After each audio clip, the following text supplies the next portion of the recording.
Hey guys, welcome back to the channel. This is West Coast Tabletop, here again with another cEDH deck tech for Xanctha, Sleeper Agent. She is a 5/5 legendary Phyrexian minion for 3 mana, 1 generic, 1 red, 1 black, that reads, Xanctha, Sleeper Agent enters the battlefield under the control of an opponent of your choice, which gets around hexproof if it comes up. Xanctha attacks each combat if able, and can't attack its owner or planeswalkers its owner controls. Then anyone can pay 3, and Xanctha's controller loses 2 life, and the person who paid 3 draws a card. She's one of my favorite Rakdos commanders because of the way she plays, and also for lore reasons. So let's get into the deck. Starting off with our land package, we have a Command Tower, Mana Confluence, City of Brass, Reflecting Pool, Forbidden Orchard, Tarnished Citadel, Exotic Orchard, Blood Crypt, Smoldering Marsh, Mount Doom, Sulphurous Springs, Haunted Ridge, Luxury Suite, Graven Cairns, Dragon Skull Summit, Urborg Tomb of Yawgmoth, Castle Locktwain, Vault of Whispers, Bajuka Bog, a Swamp, the Great Furnace, and a Mountain, Sculling Tarn, Marsh Flats, Maze of Ith, Ancient Tomb, Strip Mine, and that'll be our land package. Let's get right into the artifacts here,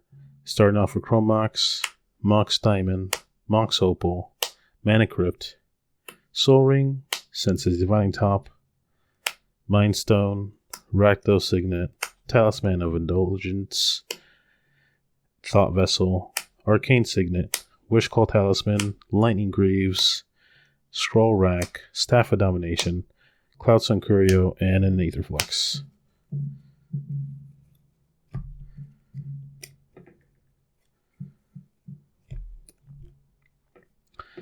Onto our instance package, we have a Slaughter Pact, Dark Ritual, Lightning Bolt, Red Elemental Blast, Vampiric Tutor, Pyroblast, Entomb, Imp's Mischief, Desperate Ritual, Reverberate, Rakdos Charm, Go for the Throw, Tybalt's Trickery, Abrade, Infernal Grasp, Display a Power, Dismember. And onto our sorcery package, we have Reanimate, Sign in Blood, Gamble, Scheming Symmetry, Faithless Looting, Persist, Feed the Swarm, Demonic Tutor, Night's Whisper, Chain of Smog, Unmarked Grave, Twin Flame, Heat Shimmer, Doomsday, Cheska's Will, Toxic Deluge, Blasphemous Act, and Rise of the Eldrazi.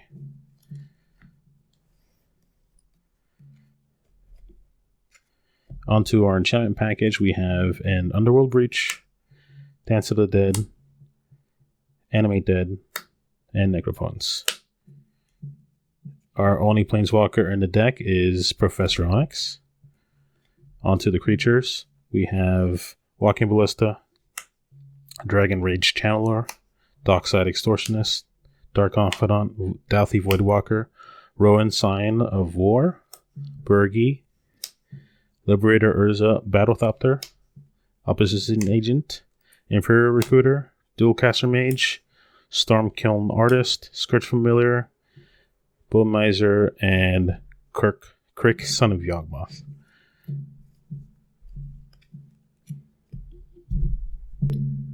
Okay, let's take a quick second to talk about Xanctha and why she's such a great commander. Obviously, you can dump a lot of mana into her ability to start killing off your opponents one by one by drawing a bunch of cards and dealing 2 damage to them each time you draw a card.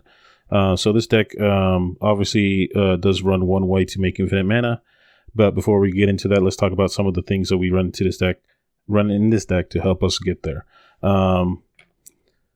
Aetherflux Reservoir I have won some games with it, but it's mainly in here to prevent us from dying to our own abilities of paying life all the time.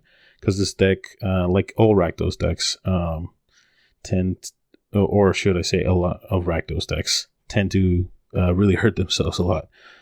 So yeah, it's in here to keep you alive immediately. We have, speaking of paying life for stuff, since we ping ourselves a lot, Rowan's in here to make reduce the cost of our spells, and Berg is in here to make us mana. Crick is in here to cheat mana. Stormkiln Artist is in here to make us mana, and a Dockside and any creature and a Cloudstone Curio, as long as you're treasure positive on that, makes infinite mana. So this deck has no shortage of ways of making mana or cheating effects and costs. So yeah, it's a brave new world out there with the mana.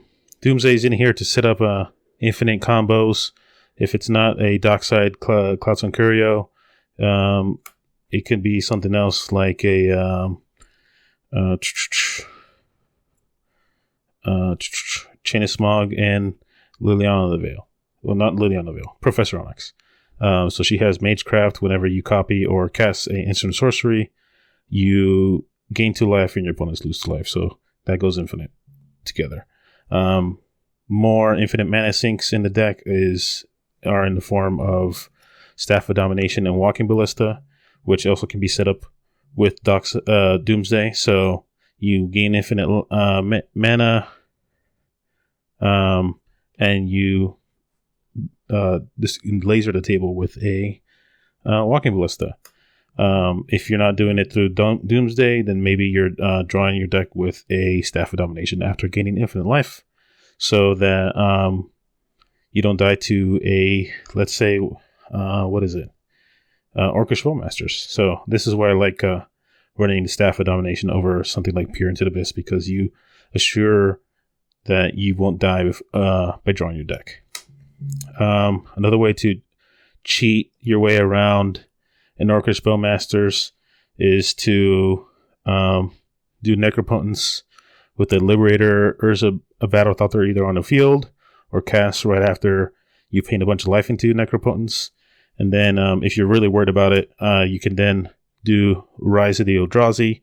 Hopefully you have generated a bunch of mana by casting either a bunch of rocks or a Berg being on battlefield, seeing those rocks come to play. You cast this that can't be countered, and then you take an extra turn after destroying either another permanent that's relevant or your own Necropotence, so that everything that goes in the grave is still available for an Underworld Breach later on, and you take an extra turn and draw 4 cards. Another combo that Doomsday can help you set up is a Dual Caster Mage Twin Flame combo. So you have Dual Caster Mage in hand or on the battlefield with another creature on the battlefield, and Twin Flame and Heat Shimmer get copied over and over again by Dual Caster Mage. You end the cycle by making a copy of a creature that isn't a Dual Caster Mage, and you attack with a shitload of creatures to your opponents and kill them all. In here we have, of course, Underworld Breach to set up other combos, or you could also set up a Bone Miser Scourge Familiar combo. So Scourge Familiar and Bone Miser, they're both black creatures that cost 5 each. Scourge Familiar, the relevant text is discard a card, add a black mana to your mana pool. And Bone Miser has a lot of effects when you discard cards. If you discard a creature card, you make it 2/2 black zombie. Who cares? Moving on. Whenever you discard a land card, you get 2 black mana. If you discard the Scourge land 2 card to the Scourge Familiar and the Bone Miser sees it, you'll get a total of 3 mana, which is great. And then whenever you discard a non-creature, non-land card, you draw a card. So the 3 mana is relevant because Xanctha's ability, ding ding ding, costs 3 mana. So you can start killing your opponents one by one by discarding 2 Scourge Familiar and producing mana with Scourge Familiar and Bone Miser, or just straight up just drawing cards and continuing the cycle over and over again. And yeah, it just works out really well.